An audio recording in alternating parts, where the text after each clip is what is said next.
시편 42편 5절입니다.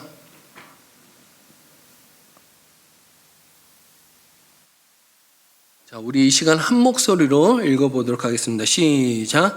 내 영혼아, 내가 어찌하여 낙심하며 어찌하여 내 속에서 불안해하는가? 너는 하나님께 소망을 두라. 그가 나타나 도우심으로 말미암아 내가 여전히 찬송하리로다. 아멘. 저는 오늘 여러분들과 낙심하지 마십시오라는 제목으로 말씀을 나눠보도록 하겠습니다. 중세에 전해오는 이야기입니다. 사탄이 쫄병 사단들에게 인간을 공격하는 각종 무기에 대해서 강의하고 있었습니다. 사탄은 황금, 돈, 술, 미녀 등 사탄의 애용하는 도구를 보여주다가 가장 효과 있는 무기라고 하면서 도끼 한 자루를 내보였습니다. 이때 한 부하가 질문을 합니다. 아니, 그렇게 낡은 도끼 한 자루로 어떻게 똑똑한 인간들을 때려잡을 수 있습니까? 이때 이 사탄은요, 자랑스럽게 얘기를 합니다. 이것이 가장 효과를 본 나의 사랑하는 무기인데, 이 낙심이라는 도끼는 인간의 가슴 속에 있는 희망의 줄을 끊는 도구란 말이다 라고 얘기를 했습니다. 여러분, 그렇습니다. 낙심에 빠지면요, 희망을 버리게 됩니다. 낙심에 빠지면 비전을 버리게 됩니다. 낙심에 빠지면 가던 길을 멈추게 됩니다. 낙심에 빠지면 지금까지의 모든 노력을 허사로 만들게 됩니다. 낙심에 빠지면 나는 자격미달이야 하고 자학하게 됩니다. 낙심에 빠지면 열등감에 빠지게 되고요, 자신의 연약한 부분을 묵상하게 됩니다. 낙심에 빠지면 아무 일도 하지 않는 무기력에 빠지게 됩니다. 낙심에 빠지면 도전도 모험도 용기도 다 버리게 됩니다. 이 낙심이라는 것은요, 우리가 삶에서 극복해야 하는 큰 벽이자 산인 것이죠. 낙심이라는 말을 사전에 찾아보면 이런 뜻이 있습니다. 용기를 잃다, 체념하다, 낙담하다, 꺾이다 라고 되어 있습니다. 낙심에서 우울, 패배, 절망 같은 것이 몰려오는 것이죠. 저는 오늘 이 저녁에 낙심에 빠지는 3명의 사람에 대해서 살펴볼까 합니다. 첫 번째로는요, 낙심은 언제 오냐? 실패할 때 생긴다라는 거예요. 여호수아가 가나안 땅 정복하기 위해서 여러 번 전쟁을 치르게 됩니다. 첫 번째 전투는 여리고성을 공격하는 것이었죠. 이스라엘 백성들은 무기 하나 사용하지 않았습니다. 단지 여리고성을 7번 도는 것으로 여리고성을 정복하였죠. 그들은 용기 백배하였습니다. 얼마나 신이 났던지요. 두 번째 전투는 아이성을 공격하는 거였어요. 이스라엘 백성들은 이 조그마한 아이성을 얕보고 2,000에서 3,000명만 데리고 공격을 합니다. 하지만 전투는 패배했어요. 이스라엘 백성들은 도망하였고요, 순식간에 36명이나 죽고 말았습니다. 그때 백성들의 마음은 간담이 서늘하게 되었어요. 마음이 녹은 거죠. 여호수아서 7장 5절에 보면 이렇게 되어 있어요. 아이 사람이 그들을 36명쯤 쳐 죽이고 성문 앞에서 스바림까지 쫓아 내려가는 비탈에서 쳤으며 백성의 마음이 녹아 물같이 된지라. 여기 보면은 백성의 마음이 녹아 물같이 됐다라고 얘기하고 있어요. 물같이 되었다라는 말은 다른 말로 표현하면은 낙심했다라는 거예요. 모든 이스라엘 백성들은 가던 길을 멈추고 꼼짝달싹하지 않고 다 주저앉고 말았어요. 실패는요, 우리 인생에 나타나는 거대한 산입니다. 우리는 무언가 하던 일이 실패하면은 큰 낙심에 빠지게 됩니다. 마음이 물처럼 떠내려가게 되죠. 이 세상에 실패하지 않는 사람은 아무도 없습니다. 그런데 실패하였을 때 이 실패를 어떻게 대하는가, 이것이 중요한 것이죠. 닉슨이라는 사람은 이렇게 얘기했어요. 인생은 패배했을 때 끝나는 것이 아니라 포기했을 때 인생은 끝나는 것이다. 여러분, 실패하였다고 여러분들의 인생이 끝나는 것이 아닙니다. 단지 그 일을 실패했을 뿐이죠. 아무리 큰 실패를 했다 하더라도요, 포기하지 않는다면 아직 끝이 아니라는 거예요. 여러분, 포기하지 마십시오. 포기하면 여러분들을 위해서 준비해 두신 하나님의 축복을 놓치게 되는 거죠. 여호수아는 참담한 실패 앞에 좌절하고 낙심에 빠져 있는 것이 아니라 하나님께 부르짖어요. 자, 여호수아서 7장 6절에서 7절 말씀인데요. 6절에서 7절. 그 다음 겁니다, 목사님. 6절에서 7절 우리 다 같이 한번 읽어보는데 시작. 여호수아가 옷을 찢고 이스라엘 장로들과 함께 여호와의 궤 앞에서 땅에 엎드려 머리에 티끌을 뒤집어 쓰고 저물도록 있다가 이르되 슬프도소이다 주 여호와여. 이 무슨 말입니까? 지금 엎드려서 부르짖고 있는 거예요. 여호수아는 아이성 전쟁에서 실패하자 하나님께 엎드렸습니다. 하나님께 부르짖었죠. 실패하자마자 곧바로 하나님을 찾은 거예요. 많은 사람들은 인생에서 실패를 하며 좌절하고 낙심하고 여기저기 사람을 만나고 그리고 제일 마지막에 하나님을 찾습니다. 여러분, 무엇인가 실패하면 제일 먼저 하나님을 찾길 바랍니다. 끝까지 기다렸다가 위를 쳐다보지 말고 낙심이 오면 곧바로 위를 쳐다보시기 바랍니다. 실패하여 낙심됐을 때 하나님을 부르짖으십시오. 하나님은 우리가 만날 장애물을 다 알고 계세요. 하나님께서는 그 장애물을 해결할 답도 알고 계십니다. 여호수아가 하나님께 부르짖자 하나님은 여호수아에게 엎드려 있지 말고 일어나라라고 얘기해요. 자, 여호수아서 7장 10절 말씀입니다. 이렇게 얘기하죠. 여호와께서 여호수아에게 이르시되 일어나라, 어찌하여 이렇게 엎드려 있느냐. 하나님은 우리가 낙심에 빠져 우울하게 엎드려 있는 것을 원치 않는다라는 거예요. 하나님은 우리가 낙심의 자리에서 일어나기를 원하십니다. 하나님은 지금도 낙심한 자에게 이렇게 명령하죠. 일어나라. 여러분, 낙심에 빠져 아무 일도 하지 않고 그냥 패배자로 넘어져 있지 마시기 바랍니다. 넘어져 있을 때 가장 좋은 방법은요, 다시 일어나는 거예요. 애벌레는요, 나비가 되기 위해 고치를 뚫고 나와야 해요. 한두 번 노력한다고 고치가 뚫어지지 않습니다. 수십 번, 수백 번 고치를 뚫어야 돼요. 고치를 뚫고 나온 애벌레는요, 그 힘으로 하늘을 날게 되는 것이죠. 애벌레가 고통을 겪지 않고 그냥 편한 곳에 머물러 있다면요, 여전히 끝까지 고치 안에 남아 나비가 되는 것은 꿈도 꾸지 못할 거예요. 여러분, 한두 번 실패했다고 낙심에 빠지지 말고 용기를 가지시길 바라요. 낙심을 이기려면요, 실패에도 불구하고 다시 일어나는 용기가 있어야 되죠. 여러분, 용기가 무엇입니까? 마크 트웨인이 이렇게 얘기했죠. 용기란 두려움에 저항하고 두려움을 극복하는 것이지 두려움이 없는 것이 아니다라는 거예요. 용기란 두려움이 없는 것이 아니라 두려움이 있어도 다시 행동하는 거예요. 세계적인 발명왕 토마스 에디슨은요, 우리가 익히 잘 알고 있는 내용이죠. 에디슨은 천연 고무를 찾는 실험을 무려 5만 번이나 하지만 다 실패해요. 그때 그의 조수가 얘기합니다. 선생님, 벌써 5만 번이나 실패했지만 아무 결과를 얻지 못했습니다. 그 조수는 이제 이 실험에서 손을 떼야 되지 않겠습니까? 라고 말을 해요. 그때 에디슨이 이렇게 얘기합니다. 아무런 결과를 얻지 못하였다고 아닐세. 우리는 이미 놀라운 결과를 얻지 않았는가. 보세요, 우리는 5만 가지의 방법이 비효과적이라는 것을 알아냈지 않았는가. 여러분, 자신의 목표를 포기하지 않을 때, 하던 일이 실패하여 낙심하고 이렇게 했을 때 다시 일어나는 것. 하나님은 낙심한 자를 쓰시는 것이 아니라 일어선 자를 쓰시더라는 거죠. 저는 여러분들이 실패했을 때 엎드려 있는 사람이 아니길 바랍니다. 자, 두 번째로는요, 낙심은 언제 오냐? 비난이나 비판받을 때 생긴다라는 거예요. 느헤미야는 어느 날 자신의 고향인 예루살렘 성벽이 무너졌다는 얘기를 들어요. 1300km나 떨어진 먼 바사 왕국에서 예루살렘 성벽 재건을 위한 비전을 가집니다. 그는 혼자의 몸으로 예루살렘에 와요. 주변에 있는 유대인들을 모아놓고 성벽을 쌓고자 하여 무너진 성벽을 다시 쌓고자 합니다. 무너진 예루살렘 성벽을 쌓는 것은 분명 하나님의 뜻이었다라고 믿고 있었어요. 느헤미야에게 이것은 거룩한 비전이 됩니다. 하지만 하나님의 뜻이라고요? 다 순탄하지는 않아요.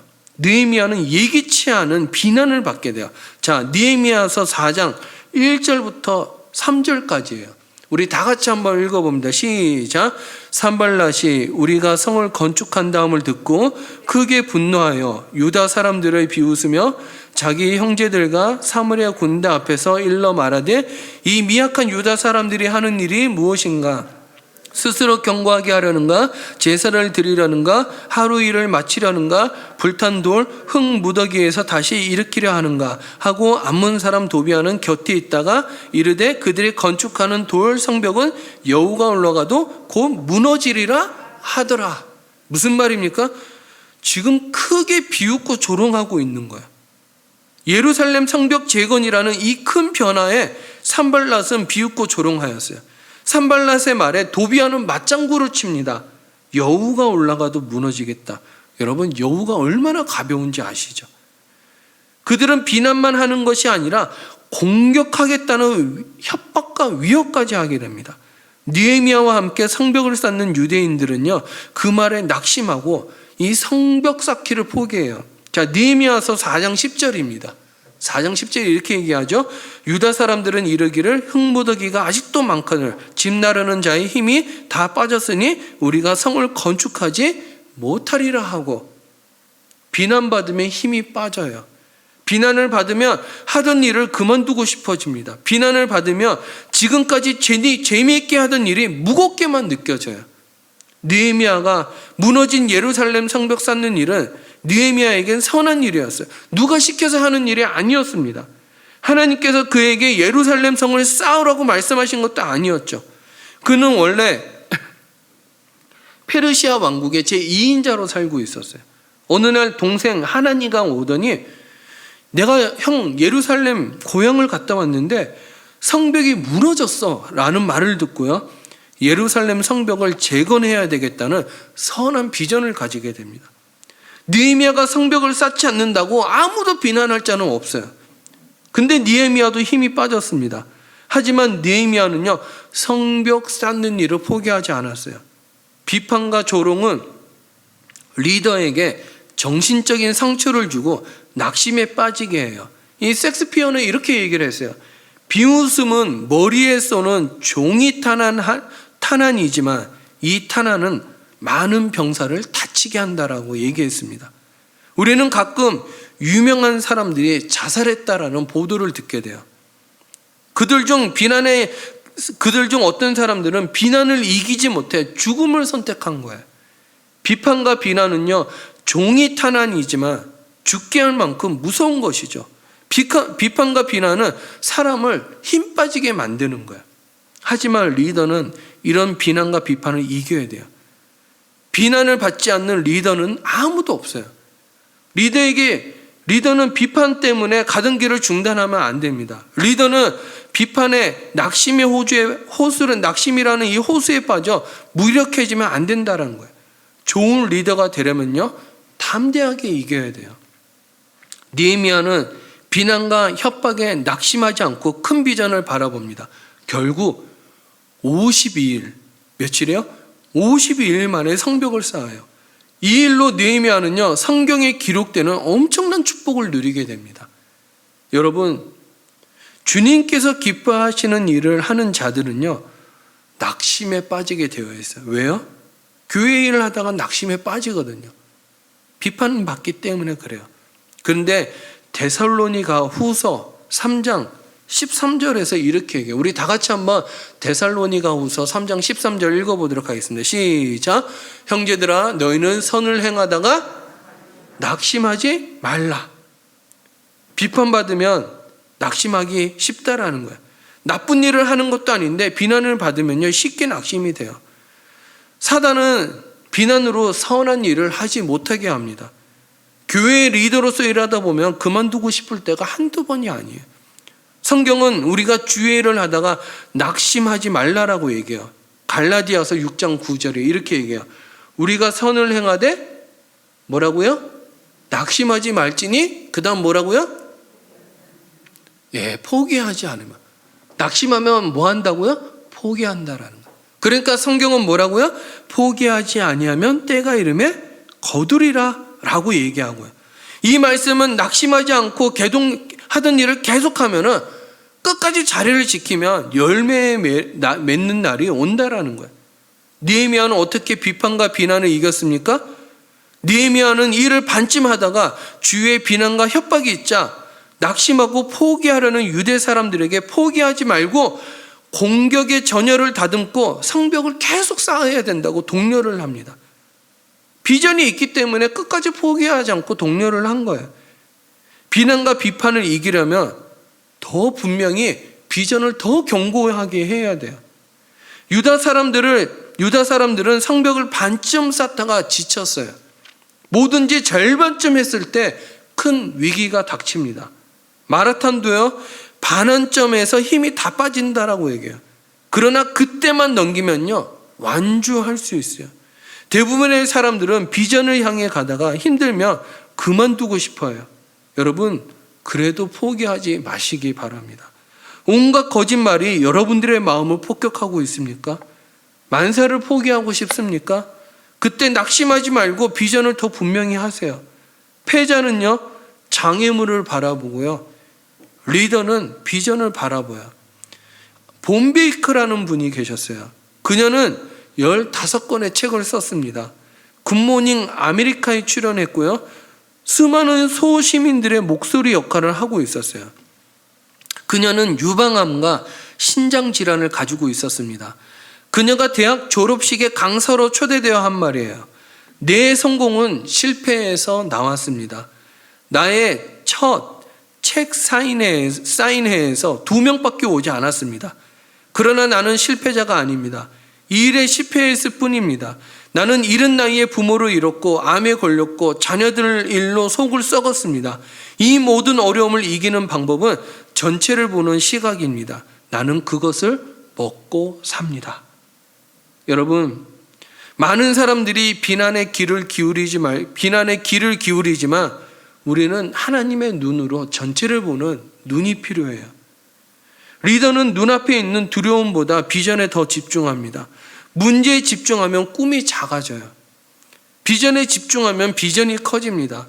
문제만 골똘히 생각하면 문제투성이의 인생이 되고, 비전을 골똘히 생각하면 답이 가득한 인생이 돼요. 여러분, 우리는요, 하나님이 우리에게 선한 능력을 주셨어요. 누군가 우리를 헐뜯고 비난하면요, 그 말에 집중하지 말고요, 하나님께서 여러분들에게 하시는 말씀을 들으시기 바랍니다. 그러면요, 우리에게 어떠한 어려움도 딛고 일어설 능력이 생기게 돼요. 자, 세 번째로, 낙심은 언제 옵니까? 몸과 마음이 약해질 때 와요. 사도 바울은 복음을 전하다가 39대의 매를 5번이나 맞고 쓰러집니다. 그는 돌에 맞아 기절도 해요. 감옥에 갇히기도 해요. 가는 데마다 그를 죽이려고 사람들이 따라다녔어요. 몸과 마음이 다 지쳤죠. 여러분, 너무 많은 일로 몸을 학대하지 마시기 바랍니다. 몸이 피곤하고 지치면요, 낙심하게 돼요. 이 미국의 유명한 슈퍼볼 감독인 빈스 롬바르디는 이런 말을 했어요. 피로는 우리 모두를 겁쟁이로 만든다. 사도 바울은 가는 데마다 모든 사람들이 그를 에워싸고 공격했죠. 그의 미래는 알 수 없을 만큼 답답했고요, 마음이 그랬어요. 그런데 그는 낙심하지 않았어요. 고린도후서 4장 8절 뭐라고 얘기합니까? 우리 다 같이 한번 고린도후서 4장 8절 읽어보도록 하겠습니다. 시작. 우리가 사방으로 우겨쌈을 당하여도 쌓이지 아니하며 답답한 일을 당하여도 낙심하지 아니하며. 이 사도 바울의 마음을 알겠죠. 아니, 어떻게 이렇게 큰 어려움 속에서 낙심하지 않을 수 있습니까? 고린도후서 4장 7절 이렇게 얘기해요. 우리 다 같이 한번 읽어봅니다. 시작. 우리가 이 보배를 질그릇에 가졌으니 이는 심히 큰 능력은 하나님께 있고 우리에게 있지 아니함을 알게 하려 함이라.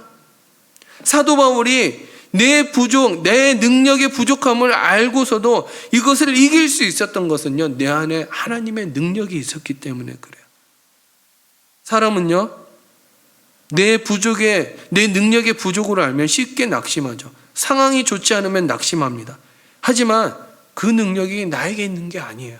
하나님에게 있습니다. 사도 바울은 자신의 몸이 점점 약해질 때 낙심할 수밖에 없죠. 인간인데요. 근데 오히려 그는 낙심하지 않고 날로 새롭다라고 얘기해요. 자, 고린도후서 4장 16절입니다. 우리 다 같이 한번 읽어봅니다. 시작. 그러므로 우리가 낙심하지 아니하노니 우리의 겉사람은 낡아지나 우리의 속사람은 날로 새로워지도다. 할렐루야. 여러분, 사도 바울은 젊은 날에 너무 많은 매를 맞았어요. 여러분, 이 정도로 맞으면요, 사람이 쇠약해질 수밖에 없어요. 나중에는 눈이 거의 보이지 않게 돼요. 하지만 그는 낙심하지 않습니다. 이유는요, 몸이 약해질 때 겉사람을 묵상하지 않고 속사람을 새롭게 했기 때문에 그래요. 여러분, 나이가 들면 몸이 약해지죠. 겉사람을 묵상하지 말고 속사람을 새롭게 하시기 바랍니다. 허드슨 테일러라는 선교사님을 아십니까? 중국 선교의 한 획을 끈 엄청난 영적 거장입니다.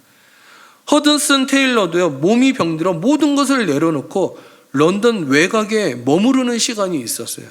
그는 몸이 너무 쇠약해서 많은 날들을 침대에 누워 있어야만 했습니다. 그가 할 수 있는 것은 기도뿐이었어요. 이 아무것도 할 수 없는 어두운 시간에 그는 낙심하지 않고요, 그의 심령을 새롭게 하는 계기를 만들었어요. 그 어두운 시간에 중국 내지 선교회가 탄생하게 됩니다. 여러분, 인생에 질병이 오고 몸이 허약해질 때 낙심하지 말고 보석을 만드는 기회로 삼으시기 바랍니다. 바울은 그의 인생에 정말 수많은 낙심거리들이 생겼어요. 가장 큰 고민은 뭡니까? 내가 감옥에 갇혔다라는 거예요. 여러분, 감옥에 갇히면 무엇을 하시겠습니까? 여러분, 내가 감옥에 갇혔어요. 그러면 하나님 원망하지 않겠습니까? 낙심에 빠져 우울해지지 않겠습니까? 하지만 사도 바울은 그렇지 않았어요. 감옥에 갇혔을 때 13권의 성경을 쓰게 됩니다. 그는 낙심을 거절해요. 고난을 원망의 기회로 삼지 않고 최고의 보석을 만드는 기회로 삼게 됩니다. 우리 인생에는 낙심할 수밖에 없는 일들이 하루에도 몇 번이도 생겨요. 하던 일이 실패할 수도 있고 비난과 비판을 받을 수도 있고 육체가 병들고 마음이 지치기도 해요. 그럴 때 낙심하지 마시고요, 말씀을 붙잡으세요. 낙심이 될 때 제일 좋은 방법은 성경을 바라보는 거예요. 오늘 본문 뭐라고 얘기하고 있습니까? 시편 42편 5절 말씀이에요. 우리 다 같이 한번 읽어봅니다. 시작. 내 영혼아, 내가 어찌하여 낙심하며 어찌하여 내 속에서 불안해하는가? 너는 하나님께 소망을 두라. 그가 나타나 도우심으로 말미암아 내가 여전히 찬송하리로다. 뭐라고요? 네가 어찌하여 낙심하고 있는가? 낙심하는 것은요, 패배를 부르는 거예요. 낙심은 사탄이 주는 겁니다. 낙심될 때 하나님을 바라보고 소망을 가지세요. 하나님께 소망을 두라. 무슨 말입니까? 하나님을 바라보면 소망이 온다라는 거예요. 그리고 도우신다라는 거죠. 하나님께서 도우시면 해결하지 못할 문제가 없다라는 거예요. 하나님이 도우시면 큰 절망도 희망으로 바뀝니다. 하나님께서 도우시면 아무리 큰 질병도 치유돼요. 하나님께서 도우시면 아무리 큰 산도 무너집니다. 하나님께서 도우시면 찬송이 넘치게 돼요. 이 약속의 말씀을 붙잡고 믿으십시오. 그 믿음에 하나님은 반드시 역사하십니다. 여러분, 분명한 사실은 모든 사람이 나를 떠날 수 있어요. 하나님은 그런데 여러분들을 떠나지 않으신다라는 거예요. 하나님은 여러분들을 결코 포기하지 않는다라는 거예요. 여러분들이 결코 망하게 내버려 두지 않는다라는 거예요. 낙심이 올 때마다 하나님을 붙들고 성경을 붙들고 진리의 말씀이 그냥 떠내려가게 하지 마시고요. 붙잡고 우울한 인생을 살지 말고 희망이 넘치는 인생을 사시기 바랍니다. 하나님은 어떤 분입니까? 마태복음 12장 20절에서 이렇게 얘기해요. 상한 갈대를 꺾지 아니하며 꺼져가는 심지를 끄지 않는다라고 얘기해요. 무슨 말입니까? 상한 갈대가 무엇입니까? 비전이 꺾여 낙심한 자를 얘기할 수 있겠죠. 꺼져가는 심지는 무엇입니까? 비전이 꺼져가는 낙심한 자를 얘기할 수 있겠죠. 하나님은 우리를 회복시켜 주실 것입니다. 성경에는요, 많은 이야기들이 나와요. 그 중에 역전의 이야기가 얼마나 많은지 몰라요. 노예로 끌려갔던 요셉, 잘 됐잖아요. 성경에서 마당새처럼 성전 안에서 허드렛 일을 했던 사무엘, 잘 됐잖아요. 기생의 아들이었던 사사입다, 사사로서 잘 됐잖아요. 포로로 끌려갔던 다니엘, 잘 됐잖아요. 거지 나사로, 잘 됐잖아요. 가난하고 초라한 예수님의 제자들, 잘 됐잖아요. 수없이 매를 맞고 감옥에 갇혔던 사도 바울, 모두 다 하나님이 새롭게 쓰신 인물입니다. 여러분, 지금 실패하였습니까? 주위의 사람들에게 비난과 비판을 받고 있습니까? 질병으로 고통 속에 있습니까? 모든 일이 여러분들을 사방으로 우겨싸고 있습니까? 마음이 다 무너지고 답답하고 있습니까? 여러분, 눈에 보이는 상황에 굴하지 말고 눈에 보이지 않는 하나님을 축복을 바라보시기 바랍니다. 인생이 아직 끝나지 않았어요. 낙심하지 말고 하나님께 희망을 두십시오. 역전의 은혜가 여러분들을 기다리고 있습니다.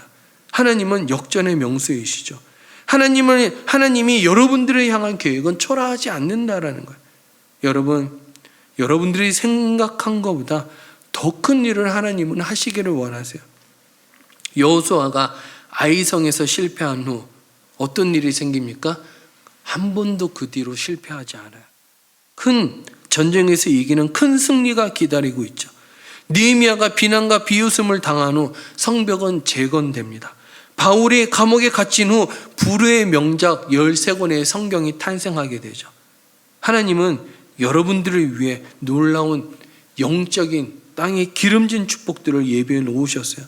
여러분, 희망을 가지십시오. 죽는 그날까지 희망을 가지시기 바랍니다. 우리의 능력은요, 하나님에게 있다라는 거예요. 말씀을 정리하도록 하겠습니다. 저는 오늘 여러분들과 3가지로 나눠봤어요. 낙심은 언제 옵니까? 실패할 때 오죠. 낙심은 언제 옵니까?